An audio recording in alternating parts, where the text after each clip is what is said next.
types of customers. One is called as the internal customer, one is called as the external customer. Again क्या है कि customer loyalty ladder में the customer जो है हमारा वो external customer है. जो हमारे से पॉलिसी खरीदता है वो हमारा एक्सटर्नल कस्टमर है. हमारा इंटरनल कस्टमर कौन है? हमारे फैमिली मेंबर और हमारे ऑफिस के स्टाफ, वो हमारे इंटरनल कस्टमर है. अगर हमारी फैमिली हम जो काम करते हैं उससे अगर खुश नहीं है, हमारे जो स्टाफ है उनको हमने बराबर से अगर ट्रेनिंग नहीं दिया है, तो क्या होगा? जब जब कस्टमर के साथ इंटरफेस होगा, जब जब कस्टमर के साथ मोमेंट ऑफ ट्रूथ आएगा, तो वो लोग कुछ गलत कर बैठे.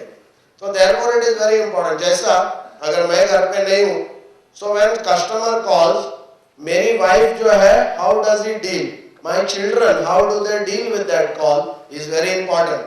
क्योंकि वो लोग भी सेम पैशन के साथ वो फोन आंसर करेंगे या ऐसा है नहीं मालूम, हेलो नाइन कॉर्नर टॉप, तो मतलब उसमें फिर क्या होता है कि they are not least bothered कि क्या हो रहा है. बड़े कस्टमर को अगर पूरी फैमिली से बराबर से अगर आंसर मिलता है, या जब हमारी जो स्टाफ है वो अगर ऑफिस में कॉल करे तो ऑफिस का स्टाफ जिस प्रकार से उससे पेश आते हैं, जो हमारा फील्ड में जो लड़का है वो जब जाता है चेक कलेक्ट करने के लिए या जो भी, उसका किस प्रकार से व्यवहार होता है, उसका जो डीलिंग होता है, वो डीलिंग अगर बराबर हो जाए तो then so therefore internal customer is more important than the external customer. क्योंकि external customer can be very happy provided the internal customer is happy. तो हमको हमारा प्रयास होना चाहिए हमेशा that we keep our internal customers very happy. So whether it is our family members और whether it is our own staff. एक car service centre था जिसमें वो सर्विस सेंटर में जब भी कोई गाड़ी लेके जाता था, तो नॉर्मली क्या होता है, हम लोग जब सर्विस सेंटर जाते हैं गाड़ी लेके, तो हम गाड़ी को छोड़ के आ जाते हैं. अगर एक्सीडेंट हुआ है या कुछ मेजर रिपेयर है तो हमको एक वीक तक वहां गाड़ी रखना पड़ता है, कभी 10 दिन रखना पड़ता है, कभी 25 दिन रखना पड़ता है. तो which means that when my car is going for service I don't have the benefit of using that car. तो ये जो सर्विस सेंटर है, इन्होंने क्या किया, they started a new scheme. वो बोला जब भी आप आएंगे हमारे पास कार सर्विस करने के लिए, तो आपको लोनर कार मिलेगी. मतलब you will get one car which you can use during the period when your car is with us for repairs. तो वो करके उन्होंने उस सर्विस सेंटर में फिलहाल they are having 200 cars just for giving to customers so that they are not they don't have any problem when the car is there for service. It is a cost, it's an additional cost.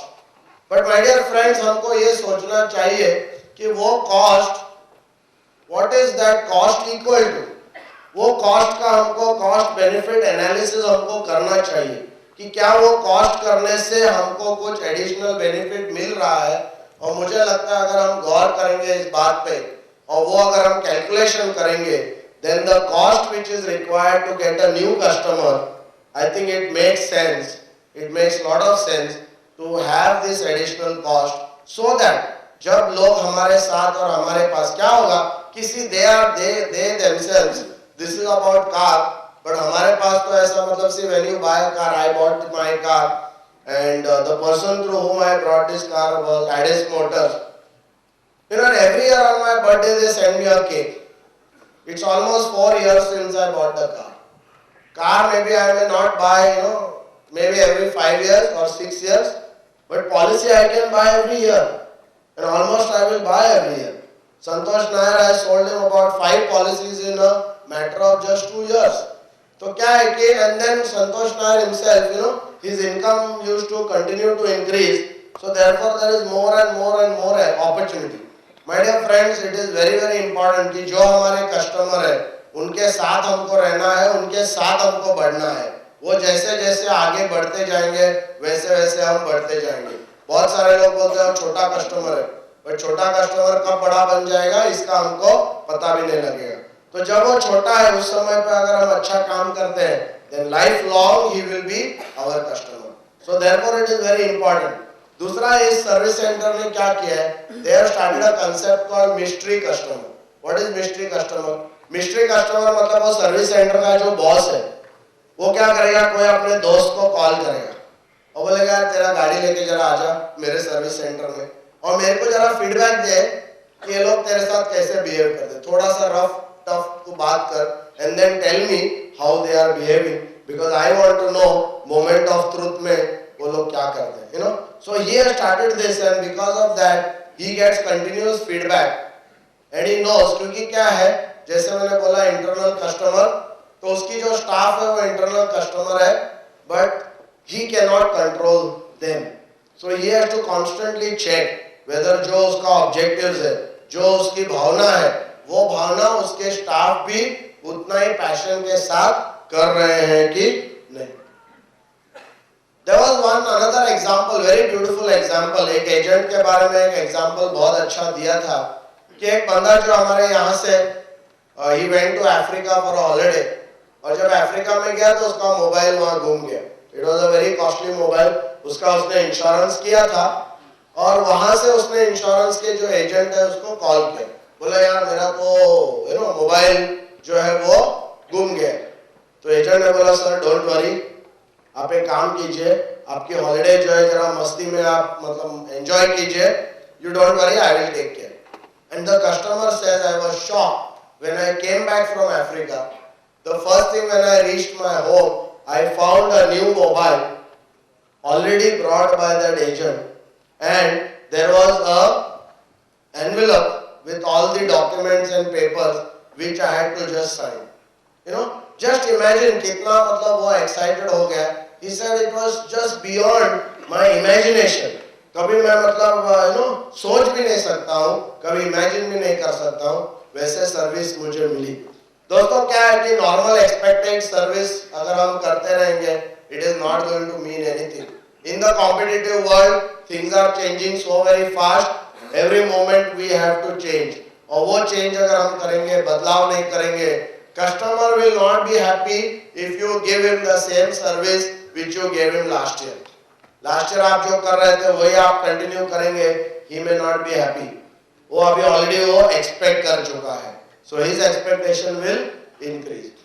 Now we'll come to the most important part is what are the things that we can do to make our business more profitable, to make customers come back to us again and again, and also हम हमारे customer को कैसे ऐसे कुछ करें जिससे कि वो लॉयल्टी लैडर के ऊपर वो आते जाए। I have devised a small thing, a system which I call it as CRM, Customer Relationship Management. I have been doing this for the last 15 years और उसके बाद मेरे जितने प्रोग्राम्स हैं, हर प्रोग्राम में, हर ट्रेनिंग प्रोग्राम में ये मैं इम्प्लीमेंट करके लेता हूँ।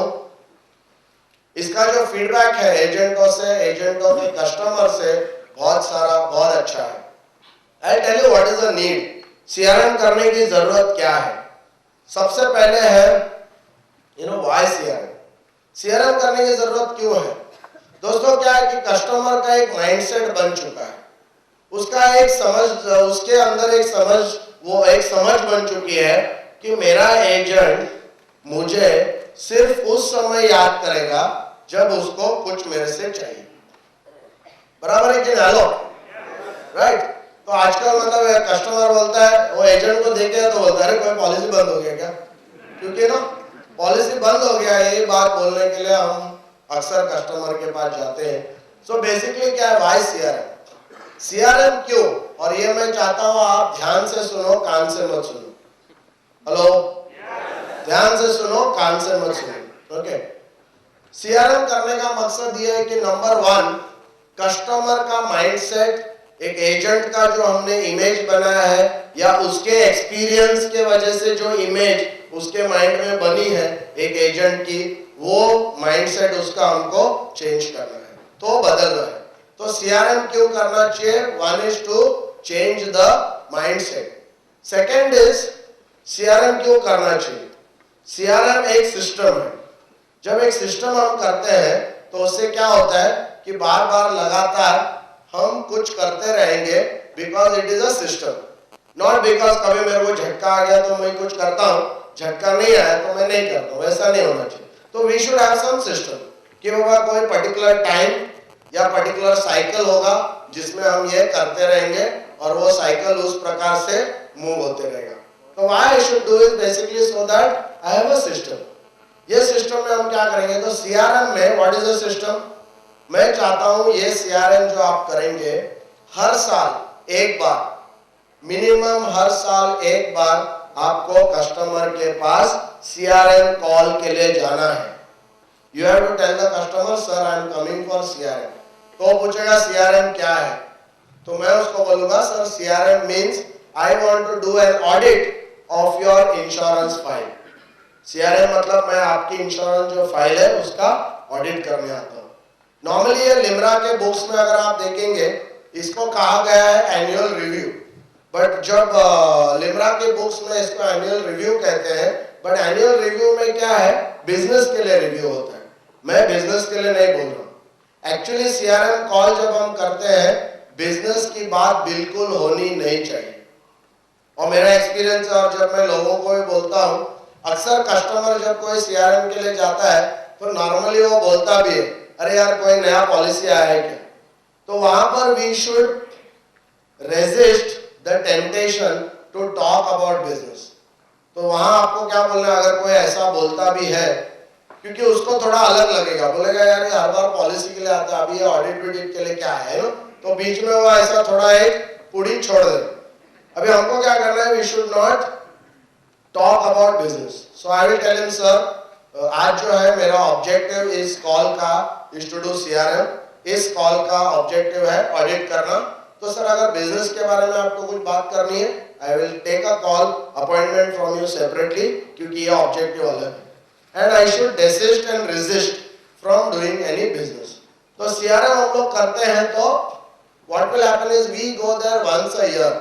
जनरली मैं सिस्टम क्या बनाता हूं कि अप्रैल, मई और जून, out of the 12 months, 3 months in the year, I only do CRM. April, May and June. अप्रैल, मई, जून में कभी भी नया बिजनेस मैं नहीं करता हूं।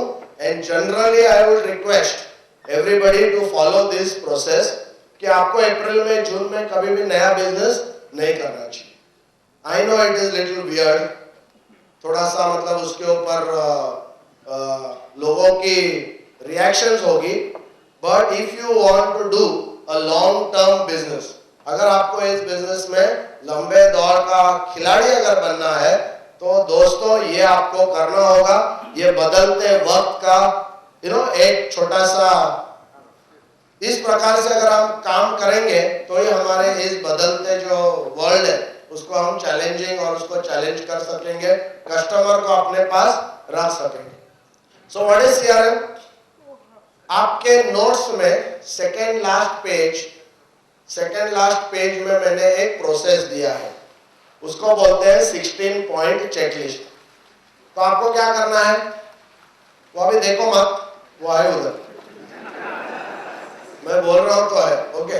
आपको सिर्फ मैं बता रहा हूं कि वो जो सेकेंड लास्ट पेज है उसके ऊपर मैंने प्रोसेस दिया। अभी आपको क्या करना है कि आपको कस्टमर के पास जाना है। जैसा एक गाड़ी को हम सर्विसिंग को लेके जाते हैं, नॉर्मली मैं ऑलवेज कस्टमर को पूछता हूँ सर आप गाड़ी सर्विसिंग क्यों करने लेके जाते हैं?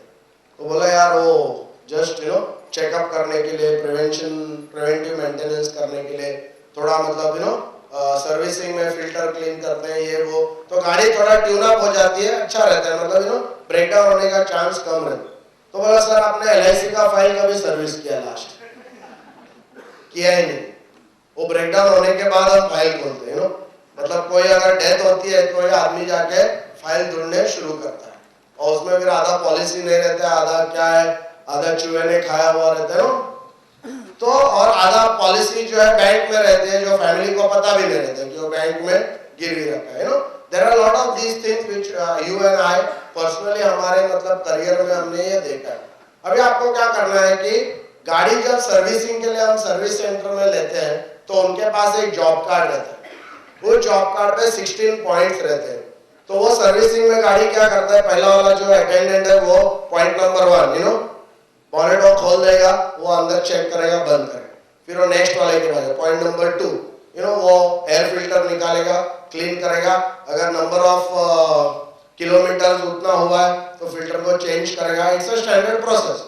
काइजन में उसको बोलते हैं SOP, standard operating process. Okay, तो वैसे वो करके लास्ट में 16 पॉइंट्स खत्म होता है तो कार पॉलिश करके वॉश करके बाहर आ जाती है। तो सिमिलरली मैंने एक 16 पॉइंट चेकलिस्ट दिया है, आपको चेकलिस्ट लेकर कस्टमर के पास जाना है। वो कस्टमर के पास चेकलिस्ट लेके आपको जाना है, पूरे कस्टमर्स को अप्रैल में जून में आपको मिलना है compulsory. That means as a system आप क्या करेंगे, आपके हर कस्टमर को, भले उसने पॉलिसी लेकर कितना भी समय हुआ है, एक बार मिनिमम आपका टचअप उस कस्टमर के साथ होगा। अभी ये हो सकता है कि आपके बहुत ज्यादा कस्टमर है, तो क्या करना, ठीक है, बहुत ज्यादा है तो आप पर्सनली नहीं जा सकते हैं, जाने की जरूरत भी नहीं है। तो आई वुड एडवाइज कि आपका कस्टमर्स को ABC कैटेगरी में डिवाइड कीजिए। ए कस्टमर वो है जो सबसे ज्यादा प्रीमियम देते हैं, B कस्टमर मीडियम लेवल का प्रीमियम, C कस्टमर जो कम प्रीमियम देते हैं। जो नंबर A जो क्लाइंट्स है कैटेगरी, उन कस्टमर्स को डायरेक्टली आप जाकर CRM करने का है। B वाला जो कैटेगरी है उसको आप आपके स्टाफ को ट्रेन करके आप भेज सकते हैं। ये 16 पॉइंट चेकलिस्ट के लिए आपको कस्टमर को फोन करना है, उनको बोलना है सर मैं फाइल का ऑडिट करने आ रहा हूँ, आपको आपकी पूरी पॉलिसीज, पूरी रिसीट जो जो मतलब रिलेटेड इंश्योरेंस के साथ है वो सब डॉक्यूमेंट्स आप रेडी रखो, अगर वो लॉकर में रखा है लेके आइए, क्योंकि मेरे को एक बार उसको चेक करना है। अब 16 पॉइंट चेकलिस्ट अगर आप देखेंगे वेरी सिंपल है। फर्स्ट पॉइंट है check whether all original policies are in place. तो मैं क्या करूंगा, मेरे पास कस्टमर का पॉलिसी नंबर्स लिस्ट है, मैं सिर्फ फाइल में देख के उसका ओरिजिनल है कि नहीं सब पॉलिसी को टिक मार्क करूंगा। सेकंड क्या होता है, अक्सर देखो कि ये अगर हम CRM नहीं करेंगे, बहुत बार मैंने देखा है कस्टमर लोन लेता है, पॉलिसी असाइंड होती है, कुछ समय बाद वो लोन रिपे कर देता है, जो बैंक है या इंस्टीट्यूट है वो उसको पॉलिसी वापस भेजती है, उसमें रीअसाइनमेंट का नोट रहता है, बट कोई भी कस्टमर उसको वापस LIC में नहीं भेजता, वो फाइल में डाल के रख देता है। अकस्मात अगर डेथ हो जाती है तो टाइटल ओपन रहता है क्योंकि नॉमिनेशन कैंसिल हो चुका है, लोन आपने रिपे किया है बट LIC को पता नहीं क्योंकि आपने रीअसाइनमेंट के लिए रजिस्टर नहीं किया। तो ये जब हम लोग वहां पर चेक करते हैं तो चेकलिस्ट में वो सब पॉइंट्स है। मेनी टाइम्स क्या होता है, नॉमिनेशन, जब मैंने खुद का मेरा CRM किया first time as a standard operating process, तो वो जब मैंने किया तो क्या पाया मैंने, मेरी एक 5000 की पॉलिसी लैप्स थी और एक पॉलिसी में मेरी नॉमिनेशन जो है वो मेरी माँ की थी, जबकि कुछ 5 साल उस समय हुए थे, मेरी माँ गुजर चुकी थी, and still the policy was having her nomination. Now what is the meaning? Title was open. तो अगर हम जो दूसरों को समझाते हैं, हमारा खुद का अगर प्रॉब्लम हो सकता है। और सबसे पहले दोस्तों मैं आपको ये बता रहा हूँ कि आपको आज ही जाकर, आज या कल में, before tomorrow night you go to sleep, ये पूरा चेकलिस्ट आपका खुद का पॉलिसी का ऑडिट आप करेंगे। हेलो, आपका खुद का पॉलिसी का ऑडिट, बाहर जाओ मत, पहले अपना दिया जलाओ, उसके बाद अपने आप बाकी का दिया हम जला सकेंगे। तो आपका खुद का पॉलिसी का ऑडिट करो। ये 16 पॉइंट चेकलिस्ट में आपको नॉमिनेशन चेक करना है, असाइनमेंट चेक करना है, कोई माइनर अगर मेजर हो चुका है, जब माइनर मेजर हो जाता है तो क्या है, उसका policy will vest in him, and if the policy vest तो उसका नॉमिनेशन करना जरूरी होता है, जो कभी भी हम करते नहीं है। तो माइनर मेजर होने के बाद नॉमिनेशन करना पड़ता है, माइनर मेजर होने के बाद एक्सीडेंट बेनिफिट हम ऐड कर सकते हैं जो जनरली होता नहीं है, और वो फिर ओपन टाइटल में रह जाता है। जब डेथ होती है उस समय फिर भागम भाग we have to do so much of formalities, तो वो सब फॉर्मेलिटीज अवॉइड करने के लिए एक बार अगर साल में हम जाके ये करते हैं CRM का कंसेप्ट, तो it's a very very powerful concept. हर बार मैंने जब ये पहली बार शुरू किया तो कस्टमर को लगा लाजरस कुछ नया ड्रामा चालू किया है, यू नो, एंड वो लगता है ये जायज है, you know, because they always see कुछ ना कुछ नया आइटम होते रहता है। तो बट एक बार मैं वो चीज दूसरे बार जब एक्चुअली वही समय पे नेक्स्ट ईयर जब जाके वो किया, तो then they became very serious and they understood that this is not some drama but this is something very serious. और उसके बाद कस्टमर का इनफैक्ट जब मैं बिरला सन लाइफ ज्वाइन किया ऑलमोस्ट 4 years हो चुका था, and you know when I join Birla sun life that year I didn't do the CRM। बहुत सारे कस्टमर का मुझे कॉल आया, बोला लाजरस इस साल तो आया नहीं, फाइल निकाल के हमने रखा है। जब मैं जाता था फाइल चेक करने ऑडिट, तो उसमें क्या होता था, उनका डिविडेंड वारंट ये वो LIC का नोटिस, यू नो, सब पूरा फाइल भरा हुआ रहता। मैं CRM करने जाता था, एक नया फाइल लेके जाता था मैं, और स्टेशनरी शॉप में एक डिवाइडर करके मिलता है जो फाइल में डिवाइडर है, मैं ऐसे बहुत सारे डिवाइडर लेके जाता था। हर पॉलिसी को अलग डिवाइडर के नीचे रख के, उसका अगर पॉलिसी समझो बैंक में असाइंड है तो एक ब्लैंक शीट ऑफ पेपर पे पॉलिसी नंबर लिख देता और उसमें लिखता था this policy assigned to Samata Sahakari bank on so and so date.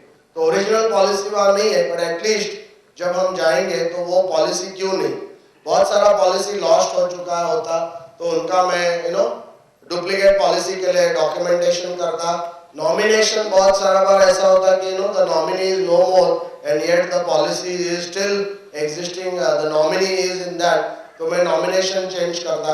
ऐसा सब करके फाइल को पूरा टकाटक, यू नो, सो दैट मुझे ही तकलीफ आगे हो सकती है अगर वो फाइल मैंने ठीक नहीं किया। उसमें से सब dividend warrant, you know, notices ये वो सब निकाल के साफ सफाई करके, वो जो डिवाइडर है उसके ऊपर पॉलिसी नंबर लिख के मैं वहां रख के जाता, because any time anybody comes you can see the policy number on the divider, you can open, आपको वहां सब मिले।